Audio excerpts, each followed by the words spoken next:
台积电、三星、英特尔当所有半导体制造商的目光疯狂追逐2纳米先进制程的时候，有一家公司的选择格外引人注意。他没有继续卷谁能把晶体管做得更小，而是压住另一个更重要的，甚至决定 AI 未来的方向。当 GPU 越来越强之后，下一场战争要用光来连接。没错，我们本期视频的主角就是格罗方德。而美国政府也再度出手3亿美元拿下格罗方德1%的股权，等于公开表态这家公司可能比我们想象的更重要。曾经退出先进制程竞争的格罗方德，为什么反而在 AI 时代找到了新的机会？而他又能否成为下一个备受白宫看好的英特尔，成为翻倍黑马呢？话不多说，我们直接开始。嗨，朋友们，欢迎来到 Ruby 投资笔记，我是你们的老朋友 Ruby。很多人第一次听到格罗方德 GFS， 第一反应可能就是一家做芯片代工的公司。但如果把时间拨回到2009年，你会发现格罗方德的诞生其实背后藏着一个非常大胆的野心，甚至可以说他一开始就是冲着挑战台积电去的。2009年 AMD 做出了一个改变公司命运的决定，他把自己的晶圆制造业务彻底剥离出来，成立了格罗方德，而站在他背后的是阿布扎比的主权基金。大量资本进入之后，格罗方德的目标非常明确，打造一家能和台积电正面竞争的全球晶圆代工巨头。很多人给予他高期待，但现实很快给出了残酷的答案。先进制程是一场残酷的军备竞赛，比的不只是技术，更是资本、设备、良率和客户积累。最终，台积电凭借更早的布局、更深厚的客户绑定以及超高速的执行力，把差距逐渐拉大。所以在2018年，格罗方德做出了一个大胆的决定，停止7纳米及以下先进制程的研发，等于正式退出了最前沿的制程竞争。很多人认为这家公司从此掉队，但故事并没有在这里结束。他选择了一条完全不同的路，不再跟台积电拼谁家的晶体管更小，而是专攻那些当时看起来不够性白，却真正有护城河的领域，射频、硅绝缘体、汽车芯片，以及后来变得越来越关键的硅光子。而巧合的是，他的前东家 AMD 几乎在同一时期也做出了极其相似的选择。AMD 不再把命运完全压在谁家的工艺更先进上，而是把创新的重点放在了自己更能掌控的地方——芯片架构，尤其是 chiplet 的小芯片技术，成功挽救了自己的股价1年翻了1倍。一个在设计端用 chiplet 换赛道，一个在制造端用硅光子和特种工艺换赛道。两家曾经绑在一起的公司，最终都用另辟蹊径的方式重新找到了自己的位置。而这也证明了一件事，真正的竞争优势是找到一个别人忽视的但未来越来越重要的方向。格罗方德今天正在压住的正是这样一条不同于台积电的发展道路。这也是为什么我们今天重新审视这家公司，会发现它的故事可能才刚刚进入新的阶段。但故事到这里其实还缺了最关键的一环，如果只是换赛道活下来，那它顶多是一家活得还不错的特种代工厂。真正让它被美国政府用3亿美元和1%股权直接站台的是另一件事，一切在当时看起来并不起眼，却在 AI 爆发后变成整个行业命门的技术。当格罗方德决定换一条路的时候，其实很多人并没有看懂，因为在当时的市场眼里，先进制程才是半导体竞争的核心，谁能把芯片做得更小，谁就拥有未来。但几年之后，随着 AI 时代真正到来，大家才发现格罗方德并不是放弃大家所以为的机会，而是在提前布局另一个更关键的战场。这几年 AI 模型越来越大，训练和推理需要的算力呈指数级的增长，大家把注意力放到 GPU、HBM 先进制程上，却忽略了一个越来越致命的问题：芯片算得再快，数据如果传不过去，一切都是空谈。在今天大型 AI 数据中心里，成千上万个 GPU 需要高速的交换数据，它们之间的通信量正在以过去无法想象的速度增长。而随着 AI 越来越深入大家的生活，传统的铜线传输正在逐渐接近物理极限，带宽不够，功耗越来越高，而且距离一旦拉长，信号衰减的问题就会越来越严重。就像一条修了无数车道的高速公路，但出口只有几个，最终的结果就是堵塞。于是整个产业开始寻找新的解决方案，答案就是光，用光来传递数据，速度更快，功耗更低，距离更远，由此硅光子技术诞生。简单来说，就是把光学器件和电子芯片集成在同一片硅上，让芯片之间用光来完成高速通信。尤其是共封装光学 CPU 和近封装光学被看作是下一代 AI 数据中心的命门，而这恰恰是格罗方德提前布局的方向。它并不是今天才突然进入硅光子，过去多年，它通过技术积累、收购相关资产以及持续优化特色工艺平台，已经逐渐建立起从研发到量产的能力。所以当整个行业突然意识到光互联是刚需时，格罗方德已经站在了一个相对靠前的位置。这也是为什么2026年的7月，美国政府会在已经投资英特尔的情况下，继续对格罗方德进行一个3亿美元换股权的大动作。而这3亿美元的研发资金也将重点投入下一代的光学材料、晶圆技术以及先进封装。这背后的意义其实已经超过了数字本身。在美国看来，这已经不只是一家公司的技术路线问题，而是关乎着未来 AI 基础设施的控制权。不过，硅光子这条赛道并不只有格罗方德一家公司，台积电有自己的技术平台，英特尔更是最早布局硅光子的公司之一。除此之外，还有 Tower、UMC 以及大量的创意公司都希望在这个市场占据位置。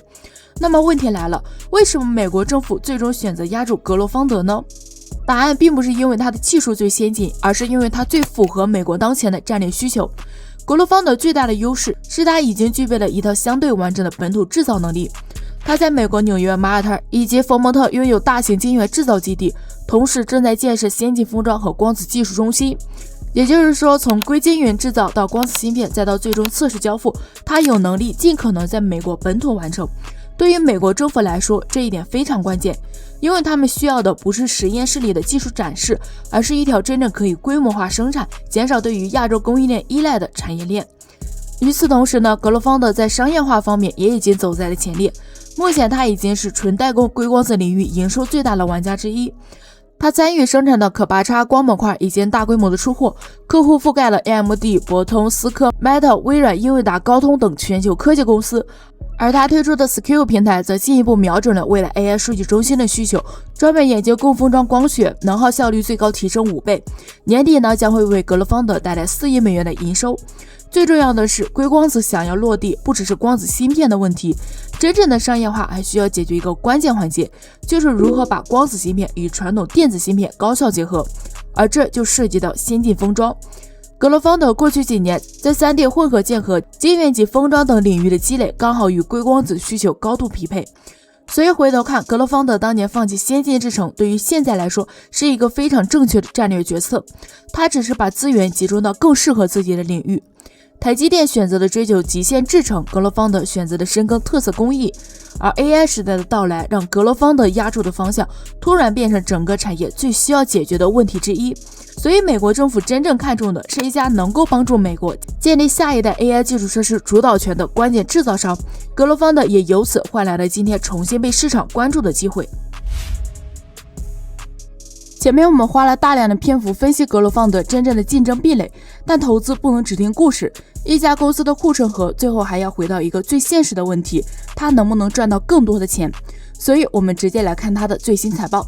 2026年第一季度，格罗方德实现了营收 16.3 亿美元，同比增长了 3.1%。单看营收增速其实并不算特别惊艳，但是如果深入看它的业务结构，会发现公司正在发生一个更重要的变化，增长的质量正在提升。最明显的信号就是利润率，本季度的毛利率达到了 29%， 同比提升了510个基点，接近公司一季度的历史高位。那为什么营收增长有限，但是利润率却出现明显改善呢？答案就在它的业务结构变化。过去低利润的手机相关业务仍然承压，但是与此同时，两个更具价值的方向正在快速增长。其中，通信基础设施与数据中心的业务同比增长了 32%， 继续保持强劲势头。汽车业务同比增长 24%， 已经连续6个季度保持双位数的增长。也就是说，格罗方德正在逐渐摆脱过去对于消费电子周期的依赖，把增长重心转向数字中心、汽车以及其他高价值的半导体领域。而这些业务不仅增长得更快，利润率也更高。这也是为什么公司会出现一个很关键的变化，营收只增长了 3% 左右，但是毛利率却明显提升。这说明公司之前看到的换赛道并不只是一个停留在 PPT 上的故事，它正在真实改变公司的收入结构，也正在改变公司的赚钱方式。从2季度的指引来看，这个趋势还在延续。公司预计营收约 17.6 亿美元，同时毛利率继续维持在较高的水平。所以这份财报传递出来的核心信号其实很明确，格罗方德过去几年积累的特色工艺和差异化能力正在开始转化为财务结果。但接下来还有个更关键的问题，如果市场已经开始认可这套护城河，那么现在的股价有没有提前反映这些预期呢？这家公司的估值到底贵不贵？我们来进入今天最核心的部分，估值分析。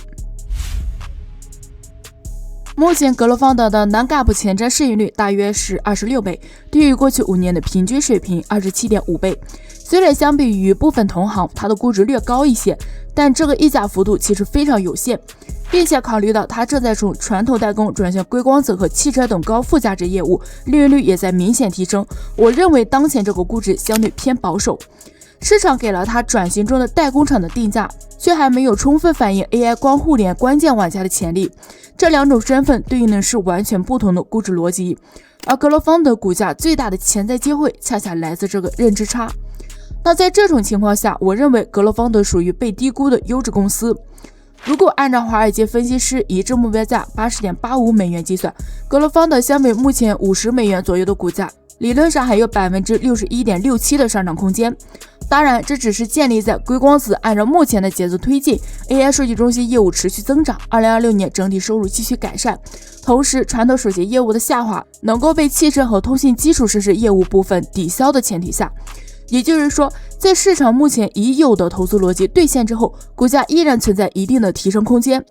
而如果硅光子放量增速快于预期， CPU 开始在 AI 数据中心里真正的起量，毛利率持续抬升到 30% 以上，同时政府支持带来的订单和产能利用率进一步改善，这时市场会愿意给更高的估值溢价，股价有机会挑战125美元，对应现在的50美元，潜在涨幅可以达到 150% 左右。所以现在的50美元本质上是在交易一个概率，如果只是按照目前的发展路径推进，格罗方德可能为我带来不错的回报。如果硅光子的商业化落地速度加快，真正成为 AI 基础设施的核心需求，这就是估值与盈利的双重重估，格罗方德会迎来新的增长点。这也是格罗方德最大的吸引力，它是一家已经拥有明确护城河，但市场还没有进行充分定价的好公司。不过我也知道，现在这个市场环境，很多朋友其实都有一个困惑，好公司找到了，但什么时候买呢？这是一个非常值得我们思考的问题，因为一家公司长期逻辑再好，也不能代表任何价格都值得追。像格罗方德这样的公司，很多人看懂了 AI 光互联、硅光子这些长期机会，但同时又担心，如果买了继续下跌怎么办？如果不买，会不会又错过下一轮的上涨？所以投资真正难的从来不是发现机会，而是在机会出现的时候知道什么时候该出手。